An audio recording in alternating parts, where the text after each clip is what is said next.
I used to think my life was pretty normal, nothing too exciting, but steady.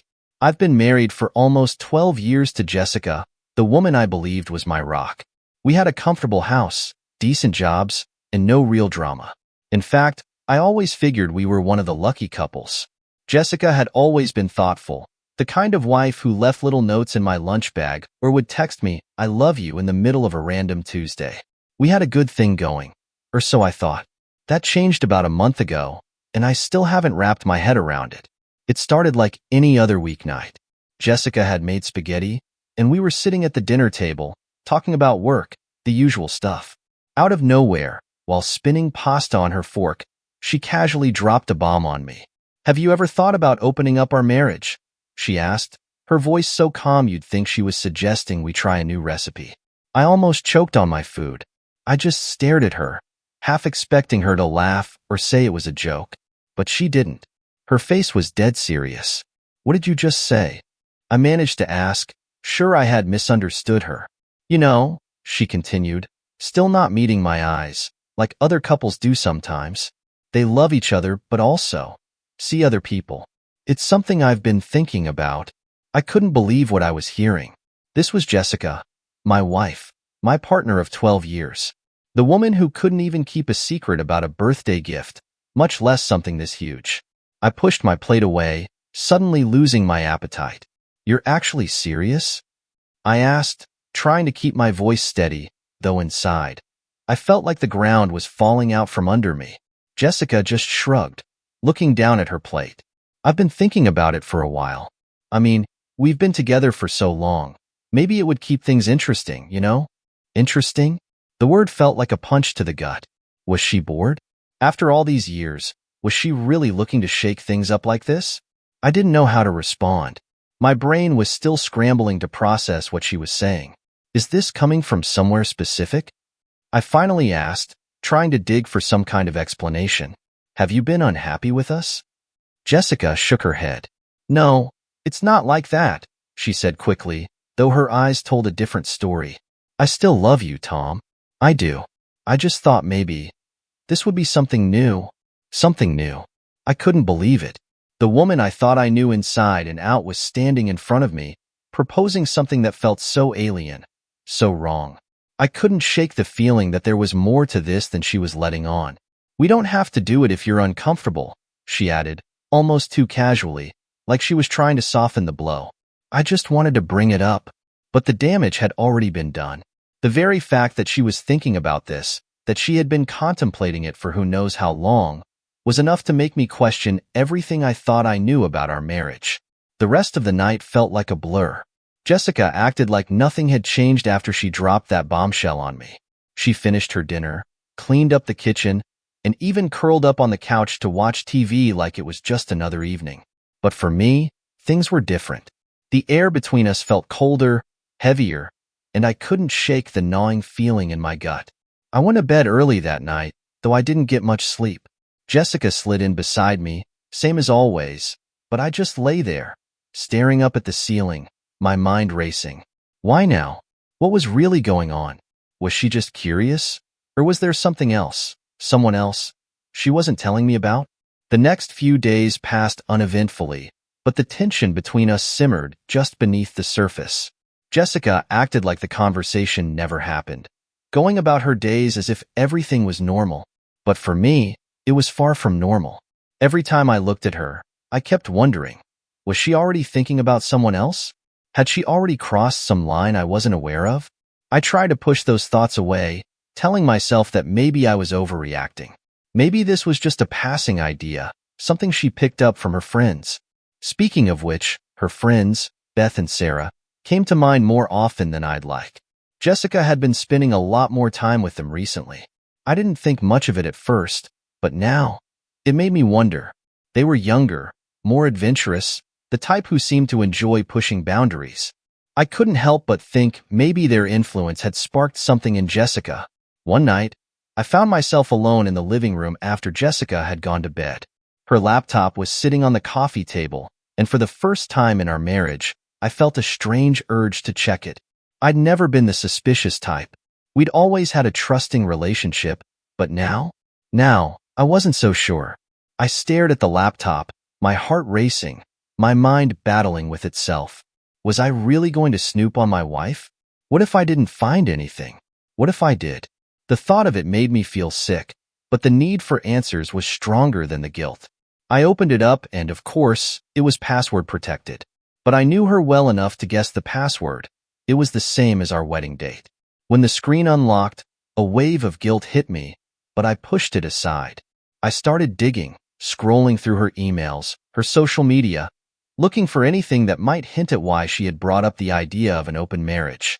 But after a while, I realized there was nothing. No secret messages, no flirty conversations, nothing that pointed to her being unfaithful. For a moment, I felt a sense of relief. Maybe I was wrong. Maybe she really was just curious, and it didn't mean anything. But even though I hadn't found anything, that sinking feeling in my gut wouldn't go away. I closed the laptop quietly and went to bed, but I couldn't sleep. Jessica was lying right next to me, peacefully unaware of the turmoil swirling in my head.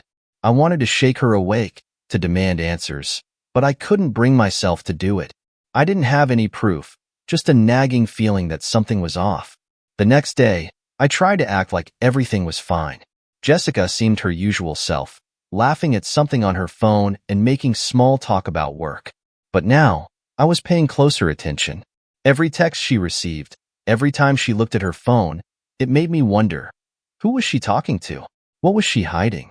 One night, after a particularly quiet dinner, Jessica told me she was going out with Beth and Sarah for a girls' night. I didn't think much of it at first. They'd done it before, nothing out of the ordinary. But as the evening went on, I couldn't shake the uneasy feeling gnawing at me.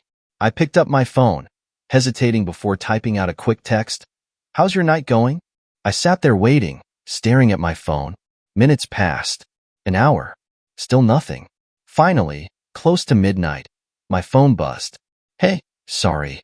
Just busy. Having fun. Love you." I wanted to believe her, but something about that message felt off. It was too perfect, and the fact that it took her so long to reply only made me feel worse. Jessica didn't get home until almost 3 a.m., and when she did, she was unusually quiet. She slipped into bed without saying much, claiming she was tired. I lay there in the dark, wide awake, wondering if I was just being paranoid, or if my worst fears were starting to come true. The weekend passed in a haze of awkward silence. Jessica spent most of it either on her phone or out running errands, and I didn't push. I tried to keep my thoughts in check, but I could feel a growing distance between us that wasn't there before. It felt like she was physically present, but mentally somewhere else, and I couldn't shake the feeling that she wasn't telling me everything. By Sunday night, I had reached my limit. I couldn't go on pretending everything was okay. After dinner, as we were cleaning up, I decided to confront her. I leaned against the counter, watching her as she scrubbed the dishes, trying to find the right words. "So, I've been thinking about that conversation we had a while ago," I said, keeping my tone casual. Jessica didn't look up from the sink. "What conversation?" she asked, as if she didn't already know. "About the open marriage thing," I said, a little sharper than I intended. She froze for just a second, her hands stilling over the dishes before she resumed washing them. "Oh, that. Yeah, that," I repeated, crossing my arms. "You brought it up out of nowhere, and now I feel like we're not really talking about it. Like, what's going on, Jessica? You're acting different. Is there something you're not telling me?" Jessica let out a sigh, drying her hands on a towel before finally turning to face me. "I told you, Tom. It was just something I wanted to discuss. I didn't mean to upset you. I've been giving you space to think about it, just like you asked." Her explanation sounded reasonable enough, but her body language told a different story. She was tense, defensive, like she was bracing herself for something. I wasn't ready to throw accusations around, but I couldn't ignore the nagging feeling that there was more to this than she was letting on. "I know," I said, trying to keep my frustration in check, "but it feels like we're avoiding the real issue here. You've been distant. You're always on your phone, and I can't help but feel like, I don't know, like you're not really here anymore." Jessica looked down at the floor, her arms crossed tightly over her chest. "I'm not hiding anything," she said softly. "I've just been Busy. My friends are going through stuff. Work's been crazy. Life gets hectic, Tom. I narrowed my eyes, searching her face for any sign of dishonesty. Busy or not, I feel like we haven't really talked about us. Do you even want to be with me anymore? Because right now, it doesn't feel like it. Her expression softened for a moment, and she took a small step toward me, reaching out to touch my arm. Of course I still want to be with you. I love you, Tom. That's why I brought up the open marriage idea in the first place. I thought maybe it would help us reconnect. Reconnecting? That threw me off. I had expected her to say it was just curiosity or something she picked up from her friends. But now she was saying it was because of us? That she was trying to fix something between us? I couldn't wrap my head around it. You thought opening our marriage would bring us closer? I asked, disbelief creeping into my voice. Jessica gave me a small, sad smile. I know it sounds strange, but I didn't want to lose you. I thought if we tried something new, it might help us. Stay together. Her words hit me like a ton of bricks. How could she think that seeing other people would keep us together? But the way she said it, the sincerity in her voice, made me pause. Did she really believe that?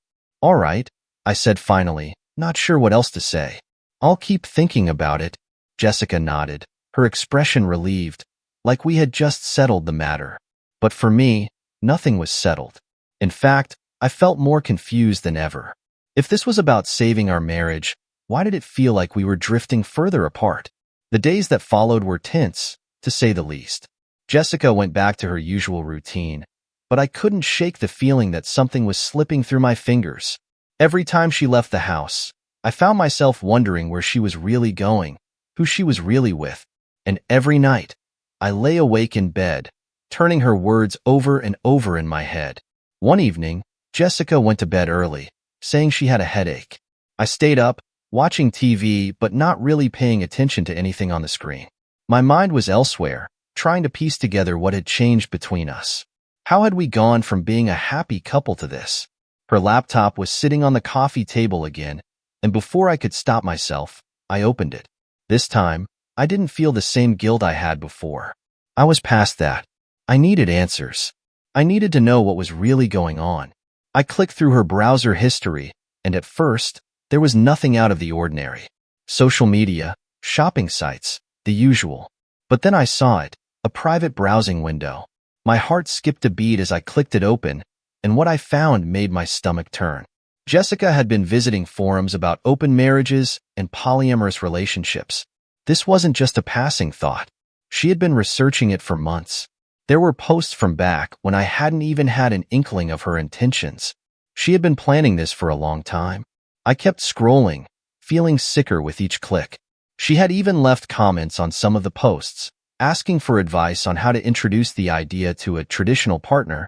She wasn't just thinking about it. She was strategizing, trying to figure out how to convince me. Suddenly, everything made sense. This wasn't just curiosity. This was something she had been building up to, step by step. And the worst part? I couldn't shake the feeling that she wasn't doing it alone. Over the next few days, I couldn't shake the weight of what I had found. Jessica had been carefully planning this for months, and I had been completely in the dark. I started watching her even more closely, paying attention to every little thing she did. The way she'd glance at her phone and quickly put it away. The late-night texts that she said were from Beth or Sarah. The girls' nights that seemed to be happening more frequently. I was spiraling, no longer able to trust anything she said. And I didn't just suspect her anymore. I was almost certain something was going on behind my back. The question was, how far had she already gone? Thursday night, she told me she was going out again. Another girls' night? I watched as she got ready, her movements slower, more deliberate, like she was putting extra care into how she looked. A casual night out with her friends, and yet, she spent far more time in front of the mirror than usual. Where are you guys going? I asked, keeping my tone light, though inside, I was anything but calm. Oh, just the usual spot downtown, she said, applying a final coat of lipstick. Nothing special. Do you need me to pick you up later? If you have too much to drink? Jessica laughed softly, not meeting my eyes. Nah, we'll take an Uber back. No need to worry about it. There was something about the way she said it that rubbed me the wrong way. She wasn't dismissive, but there was a casualness to it that made my stomach twist. It felt rehearsed, like she had already planned the whole night out in her head. When she left, I sat on the couch, staring at the door long after it closed behind her. The nagging suspicion in my gut had grown into something darker. This wasn't just about girls' night anymore. I knew it. An hour passed, and I couldn't take it anymore. I grabbed my keys and decided to follow her. It was something I never thought I'd do, tailing my own wife. But I couldn't sit there in the dark, wondering where she was, who she was really with. I stayed a few cars back, making sure she didn't see me. She drove through the city, and I half expected her to head to Beth's place. But when she took a different turn, my heart sank. She wasn't going to see her friends. She was headed somewhere else. My grip tightened on the steering wheel as I followed her into the parking lot of a restaurant, a nice one, the kind of place we used to go to for special occasions. I parked a few spots away, keeping my distance as I watched her get out of the car. She looked around quickly, almost nervously, before walking toward the entrance. I waited a few minutes before getting out of the car myself, my heart pounding in my chest. What was I about to find? When I walked into the restaurant, I scanned the room until I saw her. There, sitting at a table in the back, was Jessica, and she wasn't alone. Across from her sat a man I had never seen before. He was tall, sharply dressed, leaning in close to her as they talked. The way Jessica smiled at him, the way her hand brushed his across the table, it was all too clear. This wasn't just dinner with a friend. This was something else. My worst fears were playing out in front of me, and I felt like I was frozen, standing there at the entrance, watching my wife with another man. I slipped out before they could see me, my mind racing. I had been right all along. Jessica wasn't just thinking about an open marriage. She was already living it. And she had been lying to me for weeks, maybe months. I drove home in a daze, not even sure how I made it there. The reality of what I had seen hit me like a sledgehammer. Jessica had been seeing someone else, behind my back, while pretending everything between us was normal. I couldn't believe I had been so blind. When I got home, I sat in the dark, my mind replaying the scene over and over again. Jessica's smile, the way she touched that man's hand, the way she had lied to me so easily. The trust we had built over the years had been shattered in a single evening. And now I had to decide what to do with that truth. I drove home in silence, my hands gripping the steering wheel so tightly I thought it might snap. The image of Jessica laughing, smiling across the table at that stranger, burned in my brain. How could she do this to me? After everything? 12 years of marriage, and she thought she could just play me for a fool? By the time I pulled into the driveway, my head was buzzing with 1,000 thoughts, none of them good. There wasn't a single excuse she could offer that would explain this away. She'd been lying to my face for God knows how long, talking about open marriage like it was some new, exciting idea we could explore together. But all the while, she had already made her choice. She was already out there, acting like I didn't even exist. I stormed into the house, slamming the door behind me. The whole place suddenly felt different, cold, empty. This wasn't a home anymore. It was just walls and furniture, filled with memories that now felt like lies. I paced back and forth, trying to calm the fury building inside me, but it was no use. She'd been out there with another man, and I had just sat at home like an idiot, thinking it was all in my head. How long had this been going on? Weeks? Months? What was worse, she had probably been coming home to me afterward, crawling into bed like nothing had changed. The sheer disrespect of it made my blood boil. Did she think I wouldn't find out? That I'd just accept her lies and move on? No way. I wasn't about to let her get away with this. I glanced at the clock. It was just past midnight. Jessica wasn't home yet, of course. Still out, probably with him, laughing it up like nothing was wrong. The thought made my stomach churn. I knew what I had to do. This couldn't go on any longer. I wasn't going to wait for her to tell me more lies, to make up some ridiculous story about where she'd been. I needed to confront her. Now, when I heard her car pull up, I was already waiting in the living room, fists clenched, trying to hold back the rage that was bubbling to the surface. The door creaked open, and she walked in quietly, like she didn't want to wake me. But I was far from asleep. Had a nice time? I asked, my voice sharp, cutting through the silence. Jessica froze, her hand halfway to the light switch. She didn't expect me to be up, didn't expect me to know. She turned slowly to face me, eyes wide, like a deer caught in headlights. Tom, I didn't think you'd still be up, she said softly, her voice too calm for my liking. Too rehearsed. Yeah, well, I said, standing up from the couch. I didn't think I'd have to watch my wife cozying up to another man tonight either. Funny how things work out, huh? Her face went pale. She opened her mouth to speak, but no words came out. She knew she was caught. She knew there was no way to weasel out of this one. I followed you, Jess, I snapped, stepping toward her. I saw you. At the restaurant. With him. She stood there, frozen, her eyes wide with shock. Tom, it's not what you think, she started, but I cut her off. Not what I think. I laughed, though there was nothing funny about it. I saw you. I watched you. You've been lying to me for weeks, maybe longer. Don't you dare stand there and tell me it's not what I think. Tears started welling up in her eyes, but I wasn't having it. She wasn't the victim here. She'd made her choice the moment she started sneaking around, lying to my face every day. Please, let me explain, she begged, taking a step toward me, her voice trembling. Explain? I barked. Explain what? That you've been cheating on me? That you've been seeing him behind my back while pretending everything's fine?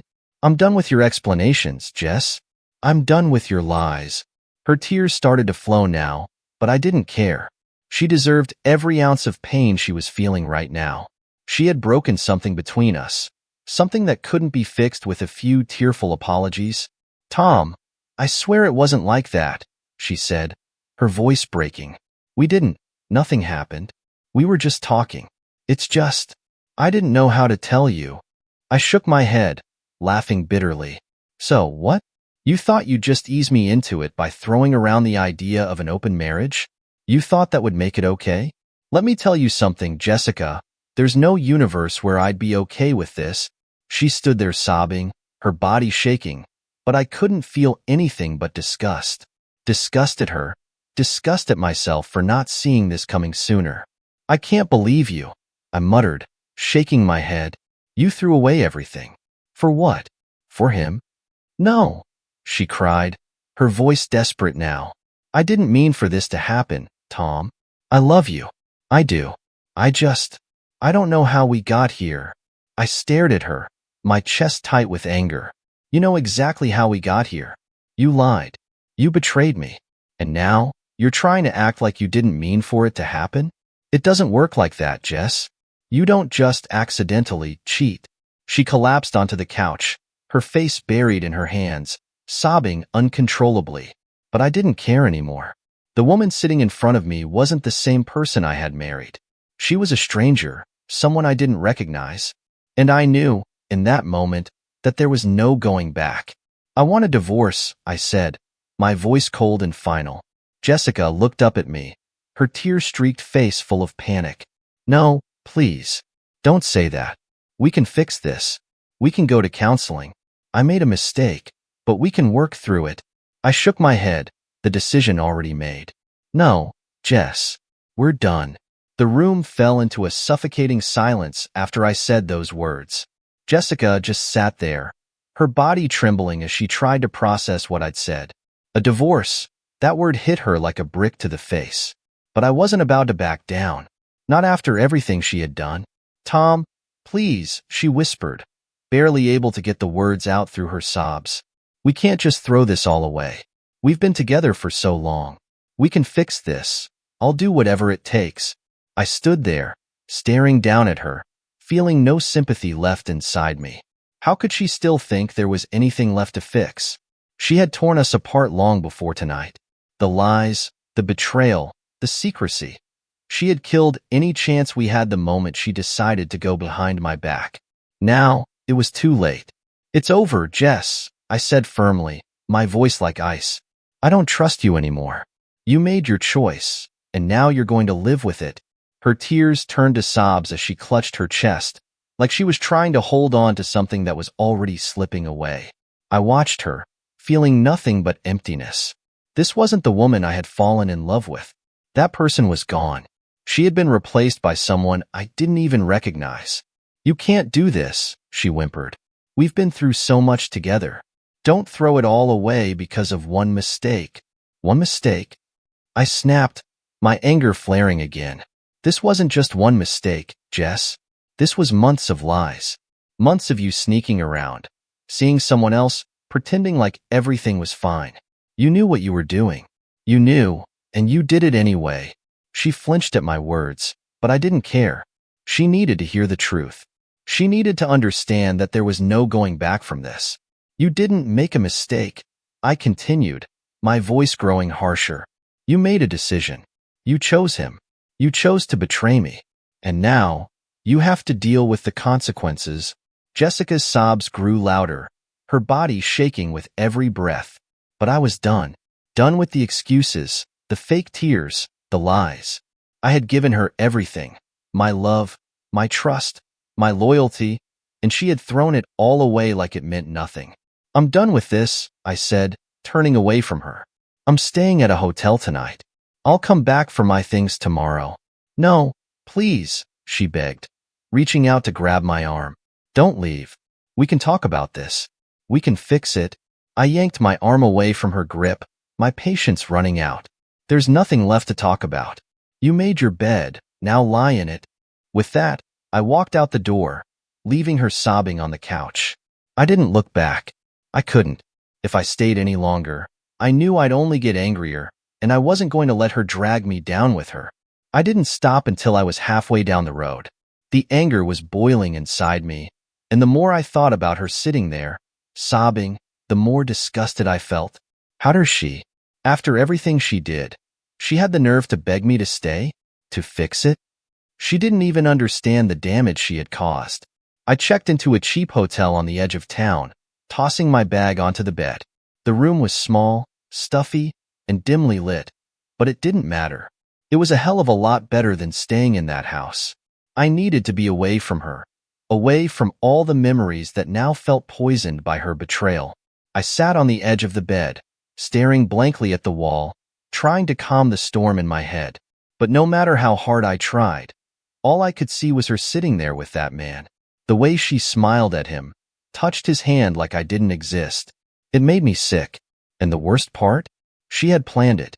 She had been researching it for months, trying to figure out how to sell me the idea of an open marriage, all while she was already screwing around behind my back. I couldn't even bring myself to think about that guy. Whoever he wasn't important.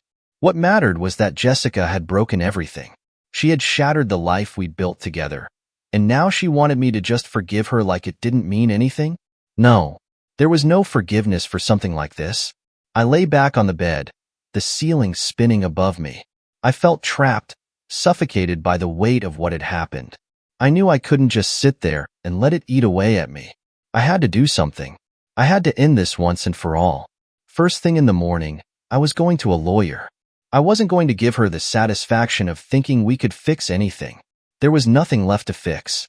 It was time to make it official, time to cut her out of my life for good. The night dragged on, and I didn't sleep much. When the first light of dawn broke through the window, I was already awake, my mind set on what had to be done. I left the hotel and drove straight to the law office. I didn't care that it was early. I was going to wait until someone was there to help me. This needed to happen today. I sat in my car outside the office, staring at the building. The weight of everything was pressing down on me, but this was the only way forward. I couldn't live in that house anymore, couldn't be around her. The sooner I ended it, the sooner I could move on with my life. When the office finally opened, I was the first one through the door. I told them what I wanted. No long explanations, no drawn-out negotiations. I wanted a divorce, and I wanted it fast. The lawyer asked a few questions, took down some details, but I barely heard him. I just wanted it over with. I wanted her out of my life. After I signed the papers, I felt a strange sense of relief. It wasn't over yet, but it was a start. I was taking control again. For the first time in weeks, I felt like I had a grip on things. Jessica wasn't going to manipulate me anymore. She wasn't going to twist things around or make me doubt myself. This was the end, and I was ready for it. When I got back to the house later that afternoon, Jessica was sitting at the kitchen table, her eyes red and swollen from crying. I didn't feel a thing. No pity, no sadness, nothing. She had done this to herself. Where were you? She asked quietly, her voice hoarse. I went to a lawyer, I said flatly, throwing the papers on the table in front of her. It's done. I want a divorce. Her eyes widened in shock as she looked down at the papers. No, Tom, please, she stammered, her hands shaking.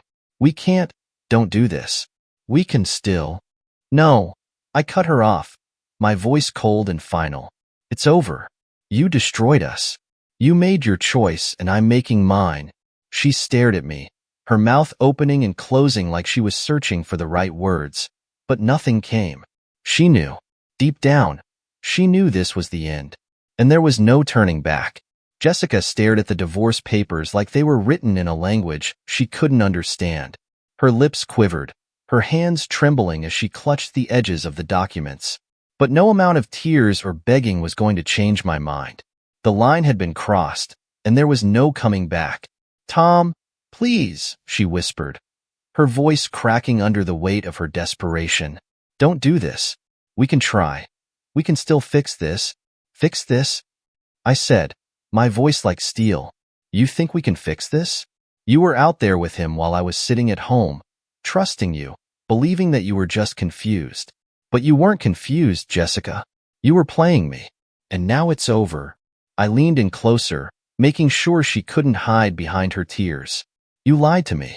You snuck around behind my back, and now you're sitting here, acting like you're the one who's been wronged?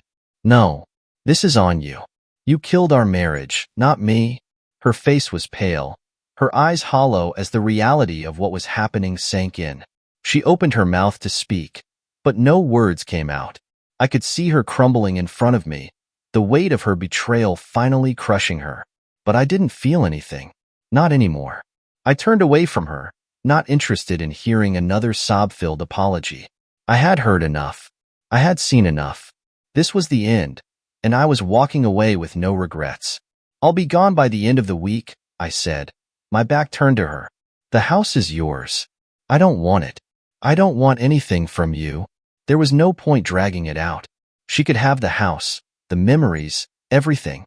It didn't matter anymore. All I wanted was to leave and never look back. The life we had built was nothing more than rubble now, and I had no desire to sift through the wreckage. Jessica's sobs grew louder behind me, but I blocked them out. I had already made up my mind. I wasn't going to let her pull me back into her web of lies. She had made her choice, and now she had to live with it. Alone. As I walked out of the house, I didn't look back. The cool air hit me as soon as I stepped outside, and for the first time in what felt like forever, I could breathe. It was over. The lies, the deception, the betrayal. It was all behind me now. I stood there for a moment, letting the silence of the evening settle over me. My mind was finally clear. No more doubts, no more questions. The road ahead wasn't going to be easy, but at least it was mine. No more lies, no more pretending. Just me, moving forward. As I got into my car, I felt an odd sense of calm wash over me. I had been through hell and back, but I was still standing, and I was stronger for it. Jessica might have shattered our marriage, but she didn't break me. I started the engine and drove away, leaving behind everything I once thought mattered. But the truth was, the life I was leaving behind was already dead. And now, I had the chance to start over, on my own terms. No lies, no betrayal, just freedom.